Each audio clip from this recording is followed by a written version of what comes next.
Hi friends, இப்போ பாக்கியலட்சுமி பார்க்க போகிறோம். பாக்கியலட்சுமியில் நம்ம பாக்கியாவோட நிலைமை எப்படி இருக்குது தெரியுங்களா? அதாவது வெளியில் உள்ள அந்த காட்டு எருமையை கூட சமாளிச்சிடலாம்டா, ஆனால் உங்களை சமாளிக்கல முடியலடான்னு வீட்டில் உள்ள எல்லாருக்கிட்டையும் சொல்லிட்டு வீட்டுக்குள்ளே வந்து ரூம்குள்ளே கதவை சாத்திட்டு ஓனும் அழுகுறாங்க. என்ன பண்ணுறது?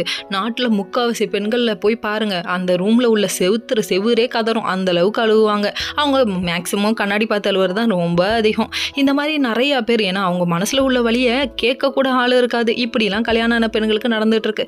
சரி, முன்னேறலாம்னு நினச்சாலும் இப்படி கவுக்குறாங்களே அப்படின்னு சொல்லிட்டு சோகத்திலே உட்காந்துருக்காங்க. மறுநாள் காலையில் விடுதுங்க. விடுஞ்சதுக்கப்புறம் வீட்டில் உள்ளவங்களாம் என்னாச்சுன்னு மறுபடியும் துருவி கேட்க டென்ஷன் ஆகிட்டாங்க. ரொம்ப டென்ஷன் பண்ணுற கிளவி நீ அப்படிங்கிற மாதிரி ஆயிடுச்சு. அதுக்கப்புறம் எல்லாரும் என்ன சொன்னீங்க, நான் அன்னைக்கு கையெழுத்து போட்டு அன்னைக்கு முடிவு பண்ணிட்டேன், என்னை ஏமாத்திடுவான்னு தெரியும், என்னை வெளியே போக சொல்லிட்டேன், உங்களுக்கு தெரியுமா, எல்லாத்தையும் கை கொட்டி சிரிக்கிறாரு, நீங்கள் கிஃப்டாக கொடுத்துறீங்க, ஓசியில் கொடுத்துறீங்கன்னு சொல்லிட்டு என்னை நக்கல் அடிக்கிறான் தெரியுமா அப்படின்னு சொல்கிறாங்க. நான் இப்போ எப்படி பணம் கட்டுறது அந்த ரெஸ்டாரண்ட்டுக்கு, நான் லோன் வாங்கி வச்சுருக்கேன்னு கண்ணா பின்னான்னு பேசுகிறாங்க. பேசினோன்னா நம்ம கோபியால் எதுவுமே பேச முடியலங்க. நீ அழுகாத, நான் பார்த்துக்கிறேன் அப்படிங்கிறாரு. என்னடா அது, காலமான காலத்தில் உனக்கு வந்து ஞானம் திடீர்னு பிறந்திருக்கே தம்பிக்கு அப்படிங்கிற மாதிரி ஆயிடுச்சுங்க. உடனே இவர் சம்மந்தி எல்லாத்தையும் சம்மந்திக்கிட்ட போய் பேசுகிறாராமா.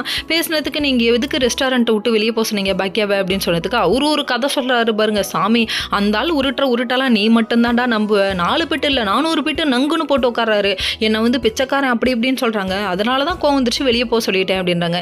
அப்படியே இருந்தாலும் சொன்னாலும் நீங்கள் எப்படி வெளியே போக சொல்லலாம்? அந்த ரெஸ்டாரண்ட் பாக்கியாவோடது தானே, அழுத்தி திருத்தி 2 தடவை கேட்டார் நம்ம கோபி. அங்கே நிற்கிற